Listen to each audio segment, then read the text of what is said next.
Good morning, ladies and gentlemen. Today we are going to start thermodynamics, which is the study of the transfer of heat.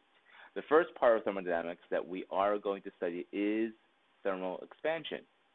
And whenever we talk about thermal expansion, the best example for thermal expansion is the thermometer. Okay? Have you ever wondered how exactly does a thermometer work? Well, inside the thermometer, you can see this silver liquid. And that silver liquid is mercury. Now, the thing is, what's special about mercury is that it expands very, very easily when heated. Okay? So, since mercury expands when heated, if you have that thermometer, that same thermometer again, let's redraw it over here.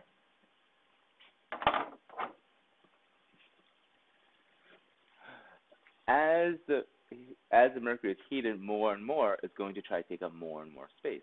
So if you calibrate your thermometer based on how much it expands, you can actually measure the temperature of your body. Now, you'll notice nowadays, though, that most thermometers don't actually have a silver line inside anymore. Rather, they have a red line. That's because mercury is dangerous to use. If the thermometer breaks or when it's dropped, you don't want to ingest the mercury accidentally. You don't want to get into your body. So nowadays, instead of using mercury, they use alcohol. Okay?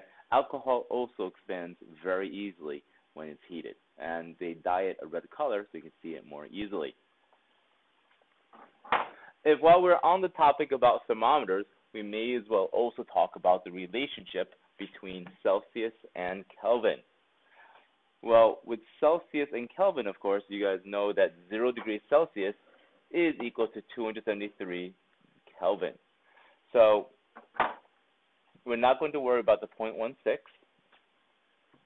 We are going to keep track of the fact that 0 degrees Celsius, so Kelvin is equal to Celsius plus 273. Now, why exactly does thermal expansion occur? Well, the fact is, let's go over here for a moment. If we take a quick look at this YouTube clip over here,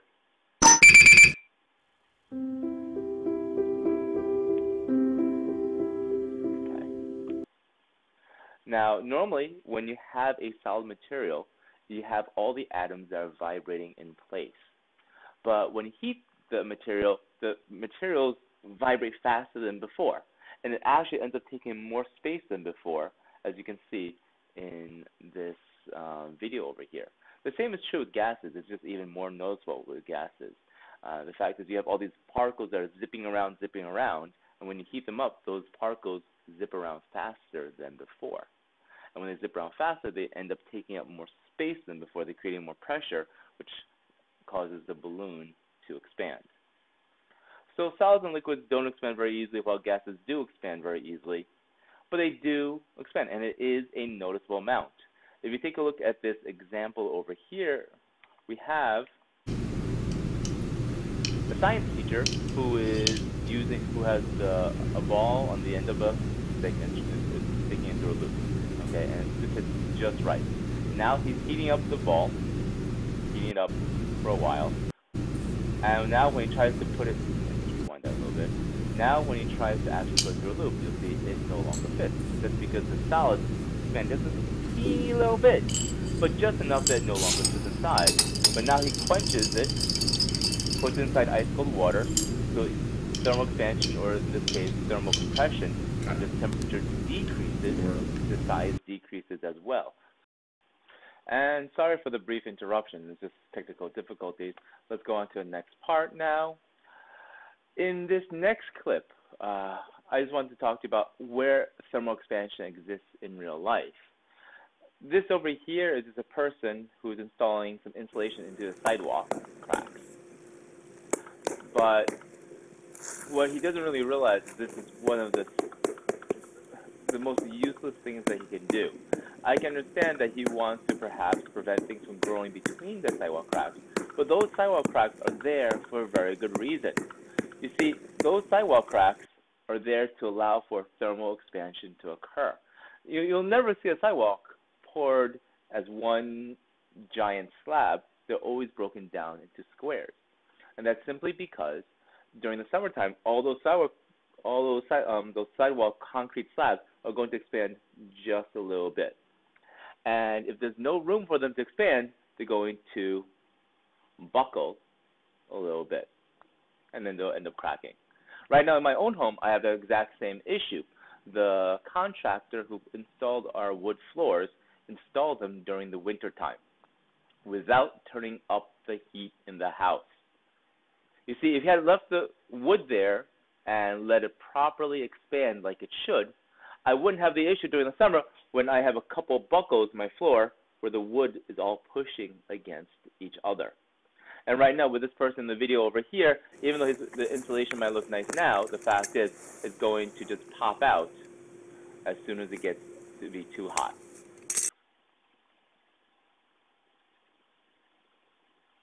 So let's do a couple practice problems now with thermal expansion. The first question asks about what is the length change of a bridge in West Virginia. They give us the original length of the bridge, and they give us the coefficient of thermal expansion. Notice the unit is degrees Celsius to -1. I'll explain why that's there. It's really just a placeholder. And they give us a change in temperature, okay? Now remember, change in temperature is always the final temperature minus the initial temperature. So in this case, when we write it out, it would be 35 minus -20 degrees Celsius. So change in length is equal to alpha L naught delta T. So it's equal to 12 times 10 to the -6 degrees Celsius to -1 times 518 times 35 minus -20. Now you'll see that the degrees Celsius here will cancel out with the degrees Celsius over there, because degrees Celsius to -1 just simply means it's the inverse. It's on the bottom. So when you work all the math out, the delta L, the change in length, is equal to 0.34 meters. For the second question, it's pretty much exactly the same thing, but they're asking for something slightly different. So let's now do the second question.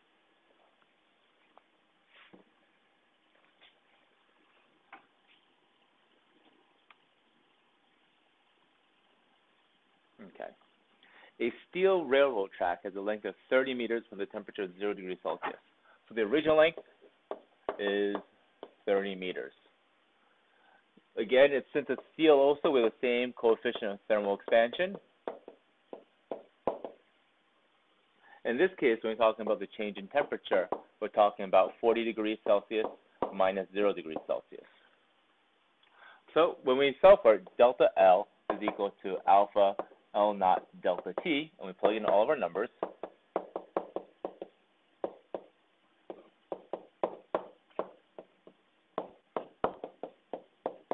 We end up with a change in length of 0.0144 meters.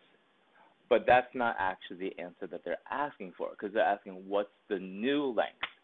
So since the original length was 30 meters, I would then just take the original length plus the change in the length. Since it's heating up, I would add on to the original length. If it was cooling down, I would subtract. In this case, since it's heating up, I would add. I would get my final answer to be 30.0144 meters.